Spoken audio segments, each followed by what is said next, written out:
بسم اللہ الرحمن الرحیم۔ جماعت دہم کے عزیز طلبہ و طالبات، السلام علیکم۔ میں پروفیسر طارق نعیم بدر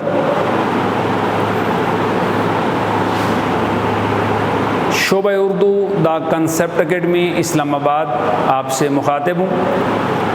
عزیز طلبہ و طالبات، پچھلے لیکچر میں ہم نے سبق مکمل کیا پرستان کی شہزادی، ہم نے اس کی مشق بھی کی۔ آج ہم نیا سبق شروع کرنے جا رہے ہیں۔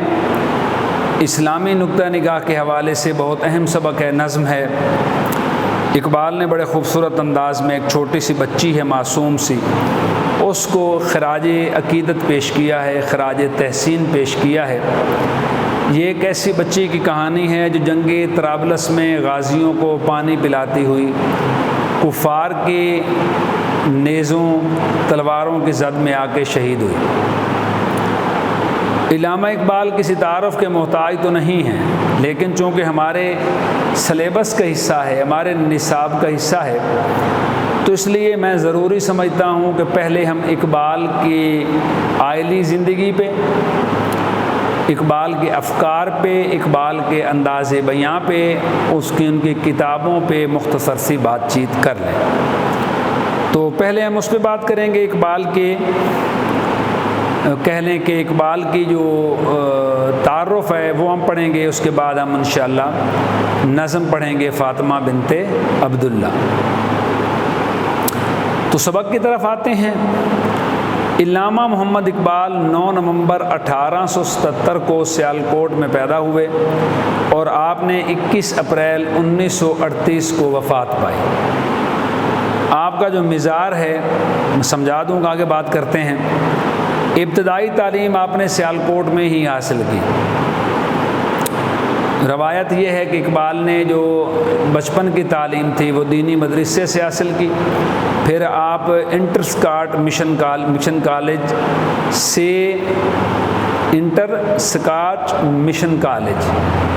اسکاچ مشن کالج، اس کو عرف عام میں مرے کالج بھی کہتے ہیں، وہاں سے آپ نے ایف اے کیا۔ سیالکوٹ میں آج بھی یہ ادارہ، یعنی جو مرے کالج سیالکوٹ ہے، وہ آج بھی اپنی خدمات سر انجام دے رہا ہے۔ کرنے کے بعد گورنمنٹ کالج لاہور سے بی اے اور ایم اے کیا۔ پنجاب یونیورسٹی لاہور میں کچھ عرصہ ملازمت کرنے کے بعد انگلستان چلے گئے۔ گورنمنٹ کالج میں جب آپ نے ایم اے کیا امتیازی نمبروں سے، تو اس وقت آپ کو گورنمنٹ کالج نے اپنے پاس بطور استاد رکھ لیا۔ تدریس آپ کچھ عرصہ پڑھنے پڑھانے کے عمل سے بھی وابستہ رہے۔ پھر آپ انگلستان چلے گئے۔ انگلستان جس کو ہم انگلینڈ بھی کہتے ہیں، انگلستان کو ہم گریٹ برٹن بھی کہتے ہیں، برطانیہ بھی کہتے ہیں اور انگلستان بھی کہتے ہیں۔ لندن سے بار ایٹ لا کرنے کے بعد آپ نے لندن سے بار ایٹ لا، یہ ایک اعلیٰ ڈگری ہوتی ہے وکیل بننے کے لیے، بیرسٹر کہلاتا ہے اس کے بعد بندہ، تو آپ نے وہ ڈگری وہاں سے حاصل کی لندن سے، اور پھر جرمنی چلے گئے، جہاں سے آپ نے پی ایچ ڈی کی، ڈاکٹریٹ کی ڈگری فلسفہ میں آپ نے حاصل کی۔ اس پوری جو سٹرگل ہے، اس کے پیچھے جو محنت ہے، کیونکہ اقبال میں ایک ایسی صلاحیتیں موجود تھیں جو اس کے استادوں نے دیکھ لی تھیں، اور ان کے استادوں میں 2 نام بڑے عظیم نام ہیں۔ ایک مولوی میر حسن صاحب، جو ابتدائی طور پہ سکول میں یا مدرسے میں آپ کے استاد تھے، اور دوسرے پروفیسر آرنلڈ صاحب، جو گورنمنٹ کالج میں آپ کے استاد تھے۔ گورنمنٹ کالج کے اس استاد نے، یعنی پروفیسر آرنلڈ صاحب نے، ان کی جو خفیہ صلاحیتیں تھیں ان کو بیدار کیا، کہا کہ اقبال تیرے اندر بہت ٹیلنٹ ہے، تم بہت آگے جا سکتے ہو۔ خواجہ میر حسن نے آپ کی عربی اور فارسی پہ عبور حاصل کروایا۔ عربی اور فارسی مولوی میر حسن کی مرہون منت ہے، جبکہ خفیہ صلاحیتوں کا بیدار کرنا، اعلیٰ تعلیم کے لیے جانا، عظیم مفکر بننا، رہنمائی کرنا قوم کی، اس کے پیچھے پروفیسر آرنلڈ کا ہاتھ ہے۔ تو جو پی ایچ ڈی آپ نے جرمنی سے کی، وہ ایران میں ما بعد الطبیعیات پہ تھی، فارسی زبان پہ، تو فارسی سے آپ کو بڑا لگاؤ تھا، اور اس زمانے میں جس زمانے میں اقبال موجود تھے، فارسی برصغیر پاک و ہند میں بطور مضمون کے پڑھائی جاتی تھی اور آپ کو بہت پسند تھی۔ ایک عظیم صوفی ہیں ایران کے رہنے والے جن کا نام ہے مولانا رومی۔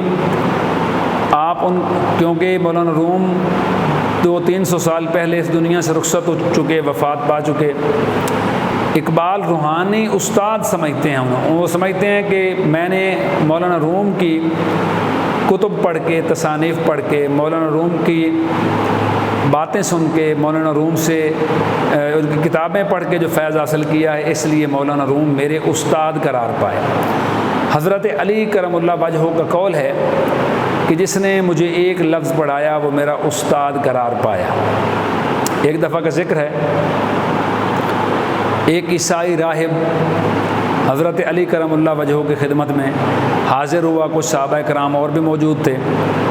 اس عیسائی پادری کو، راہب کو دیکھ کے حضرت علی کرم اللہ وجہہ کھڑے ہوئے، اپنی چادر کندھے سے اتاری اور چادر بچھا کے کہا کہ جناب علی آپ یہاں تشریف رکھیے۔ صحابہ بڑے حیران ہوئے کہ یہ ایک عیسائی پادری ہے اور آپ اس کی اتنی عزت کر رہے ہیں، یہ تو عیسائی ہے، غیر مسلم ہے۔ تو حضرت علی کرم اللہ وجہہ نے فرمایا کہ یہ میرا استاد ہے، اس پہ میں نے ایک سوال کیا تھا، اس نے مجھے سوال کا جواب دیا تھا، اس لیے میں اس کو اپنا استاد تسلیم کرتا ہوں۔ واپس آ کر وکالت کرتے رہے، کچھ عرصہ وکالت کی، پھر اس پیشے سے دل بھر گیا۔ یاد رکھیے کوئی بھی پیشہ، کوئی بھی کام دنیا میں برا نہیں ہوتا، بس اس کو کرنے والے کچھ لوگ اس پیشے کو بدنام کر دیتے ہیں۔ اقبال نے وکالت چھوڑ دی، اس کے بعد کچھ عرصہ سیاست میں آ گئے۔ سیاست میں آپ کو مسلم لیگ کی صدارت کی پیشکش ہوئی۔ ایک موقع ایسا آیا کہ آپ کو مسلم لیگ، کل ہند مسلم لیگ، آل انڈیا مسلم لیگ کی صدارت کی پیشکش ہوئی، اور آپ نے ہی یہ تجویز دی تھی کہ مجھ سے بہتر اس عہدے کے امیدوار قائد اعظم محمد علی جناح ہیں، تو آپ یہ عہدہ ان کو دے دیں۔ آپ کے مشورے پر ہی قائد اعظم محمد علی جناح کو مسلم لیگ کا صدر بنایا گیا۔ ذکر اوپر کر دیا، 1938 میں فوت ہوئے۔ اس کا ذکر انشاءاللہ ہمارے پاس ایک سبق ہے، آگے ہم پڑھیں گے، علی بخش، اس میں تفصیل سے بتاؤں گا کہ آپ کی موت کیسے واقع ہوئی، آپ کیسے آپ نے وفات پائی، آپ کون کون سی بیماریوں میں مبتلا تھے۔ اس کا ذکر علی بخش جو ہمارے پاس سبق ہے، ہمارے سلیبس کا حصہ ہے، اس میں شامل ہے، اس میں انشاءاللہ ہم تفصیل سے بات کریں گے۔ لاہور میں شاہی مسجد کے بعد آسودہ خاک ہیں۔ آسودہ خاک کے معنی ہیں دفن ہیں۔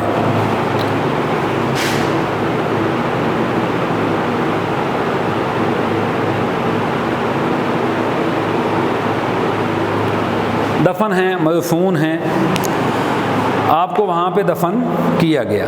اگر آپ لاہور گئے ہیں تو آپ نے مزار اقبال ضرور دیکھا ہوگا۔ شاہی مسجد کی طرف اگر آپ کا منہ ہوتا ہے، آپ سیڑھیاں چڑھ رہے ہوتے ہیں، تو لیفٹ سائڈ پہ دربار اقبال کا رینجر کی گارڈ ہوتی ہے وہاں پہ، اور اگر آپ مسجد سے باہر نکل رہے ہیں تو آپ کے دائیں طرف اقبال کا مزار بالکل سیڑھیوں کے ساتھ جو ہے وہ واقع ہے، شاہی مسجد میں کے ساتھ ہے۔ حضوری باغ ہے درمیان میں، سامنے شاہی قلعہ ہے، تو یہ نہیں ہوتا کہ بندہ سیر کرنے لاہور جائے، یہ ممکن نہیں ہے کہ شاہی قلعہ نہ دیکھے، حضوری باغ نہ دیکھے اور مسجد نہ دیکھیں۔ یہ ساری چیزیں دیکھتے ہیں، ساتھ ہی مینار پاکستان ہے روڈ کے اس طرف، تو یہ ساری چیزیں 3-4 جو چیزیں ہیں خوبصورت دیکھنے والی، یہ قریب قریب واقع ہیں۔ علامہ اقبال ہمارے قومی اور ملی رہنما، ملت قوم کو کہتے ہیں۔ اردو اور فارسی زبان کے عظیم شاعر ہونے کے علاوہ ایک مفکر اور فلسفی کی حیثیت سے بھی مشہور ہیں۔ مفکر کہتے ہیں فکر کرنے والا،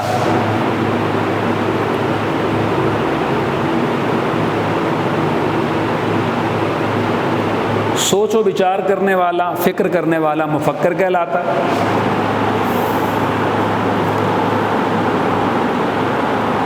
20ویں صدی میں اسلامی نشاط ثانیہ کے ایک بڑے علمبردار تھے۔ نشاط ثانیہ مسلمانوں کی دوبارہ عروج کے لیے، مسلمانوں کے دوبارہ عروج کے لیے آپ علمبردار تھے، معنی جھنڈا اٹھایا تھا۔ آپ یہ چاہتے تھے کہ مسلمانوں کو دوبارہ سے وہی عروج حاصل ہو جائے جو پہلے زمانوں میں حاصل تھا، کیونکہ جس زمانے میں اقبال زندہ تھے اس زمانے میں یہاں پہ انگریزوں کی حکومت تھی، انگریزوں نے مسلمانوں کو بہت پریشان کر رکھا تھا، نوکریوں کے دروازے بند تھے، اچھا کاروبار مسلمان نہیں کر سکتے تھے، بہت سارے مسائل کا مسلمان شکار تھے۔ انہوں نے اپنے فکر و فن سے مشرق و مغرب کے ادیبوں، شاعروں اور عام لوگوں کو بہت متاثر کیا۔ ان کے نظم اور نثر کے تراجم 30 زبانوں میں شائع ہو چکے ہیں، یعنی جو آپ نے جو کچھ کہا فارسی زبان میں یا اردو میں، دنیا کی 30 کے قریب زبانوں میں اس کے ترجمے ہو چکے ہیں۔ اردو اور فارسی کلام کے علاوہ ان کا نثری سرمایہ بھی شائع ہو چکا ہے، انہوں نے نثر بھی لکھی، مضامین بھی لکھے۔ علم الاقتصاد کے نام سے ان کی کتاب بھی موجود ہے۔ اقبال کی تصانیف میں علم الاقتصادی ذکر آ گئی، یہ نثر ہے۔ مکاتیب اقبال یہ آپ کے خطوط ہیں، یہ بھی نثر ہے۔ انوار اقبال بھی نثر ہے، اور خطبات اقبال بھی نثر ہے۔ یہ جو 4 کتابیں ہیں یہ نثری ہیں، مضامین ہیں، خطوط ہیں، وغیرہ وغیرہ۔ تصنیف کی جمع ہے جس کے معنی ہوتے ہیں کتاب۔ فارسی شعر مجموعے، زیادہ تر کلام اقبال کا فارسی میں ہے، 70% فارسی میں آپ کی شاعری ہے، اور 30% جو شاعری ہے وہ اردو میں ہے۔ تو پہلے جو فارسی مجموعہ کلام ہے اس کا ذکر ہم کرتے ہیں۔ اسرار و رموز فارسی میں ہے، پیام مشرق، زبور عجم، جاوید نامہ، پس چہ باید کر اے اقوام مشرق، یہ وہ کتابیں ہیں جو فارسی زبان میں آپ کی شاعری کی کتابیں ہیں۔ اردو میں جو کلام ہیں ان میں ہے بانگ درا، بال جبریل اور ضرب کلیم، یہ 3 کتابیں اردو میں ہیں۔ چوتھی کتاب آپ کی ہے ارمغان حجاز۔ ارمغان حجاز میں 70% شاعری فارسی میں ہے، اور 30% اردو کلام بھی اس میں شامل ہے۔ یہ کئی مرتبہ شاعر ہو چکے ہیں، ان کے بہت سارے مجموعہ ہائے کلام شائع ہو چکے ہیں۔ اقبال کے خطوط کے مختلف مجموعے، اس کا ذکر بھی ہم نے کیا، مکاتیب اقبال کے نام سے شائع ہوئے۔ ان میں کلیات مکاتیب اقبال جو بھارت سے 5 جلدوں میں شائع ہوئی زیادہ اہم ہے۔ معنی اقبال سے محبت کرنے والے صرف ہم لوگ نہیں ہیں، یہ پاکستان کے لوگ اقبال سے محبت نہیں کرتے کہ اقبال ایک عظیم مفکر تھے، ایک عظیم مصلح قوم تھے۔ اقبال کی ذات کی کیلکولیشن جو میں نے کی ہے، ہم پہلے اس پہ بات کر لیتے ہیں کہ آپ کے خطوط کی کتاب ہندوستان سے شائع ہوئی جس کی 5 جلدیں ہیں۔ یہ ایک کتاب ہے، یہ ایک جلد ہے، یہ ایک جلد ہے، یہ ایک کتاب ہے۔ جلد کا مطلب یہ ہوتا ہے کہ اتنی موٹی کتاب ہو گئی ہے کہ اب اس میں مزید کاغذوں کی گنجائش نہیں، تو پھر ایک نئی کتاب چھاپ لی جاتی ہے، اسے کہتے ہیں دوسری جلد۔ یعنی 5 جلدوں میں ہے، تقریباً اتنی 1 2 3 4 5 اتنی موٹی کتابیں ان کی جو ہیں وہ شائع ہو چکی ہیں۔ اقبال کی شاعری کی میں بات کر رہا تھا۔ اقبال کے اسلوب بیاں پہ اگر بیٹا ہم بات کریں تو اس میں 2-3 چیزیں ایسی ہیں جو مجھے بڑی خوبصورت لگیں۔ اقبال کو کیلکولیٹ کرتے ہوئے مجھے تفصیل کو اگر آپ مختصر کریں تو 3 چیزیں ملی ہیں۔ سب سے پہلا ہے عشق رسول۔ اقبال ایک عظیم عاشق رسول تھے، ایک عظیم مسلمان تھے، یہ ان کی ذات کی سب سے بڑی خوبی ہے۔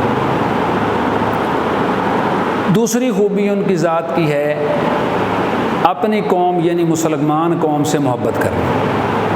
بہت بڑی خوبی ہے اقبال کی، آپ نے اپنی قوم کی اصلاح کا بیڑا بھی اٹھایا، اس میں بڑی حد تک کامیاب بھی رہے، اور آپ کے دل میں اپنی مسلمان قوم کا درد موجود تھا۔ یہ دوسری ان کی خوبی ہے۔ تیسری خوبی ان کی شاعری ہے۔ انہوں نے قرآن مجید کی آیات کو، احادیث نبوی کو بڑی خوبصورت طریقے سے اپنی شاعری میں استعمال کیا، تلمیحات بہت استعمال کی ہیں، پرانے واقعات کی طرف اشارے بہت کیے ہیں۔ آپ کی شاعری میں سے عشق رسول بھی جھلکتا ہے، اپنی قوم سے محبت بھی جھلکتی ہے۔ یعنی اقبال کی ذات میں، اقبال کی زندگی میں کوئی ایسی بدصورتی موجود نہیں ہے جس پہ ہاتھ رکھ کے بندہ کہے کہ اقبال جو ہے وہ ایک اچھا انسان نہیں تھا، ایک اچھا شاعر نہیں تھا۔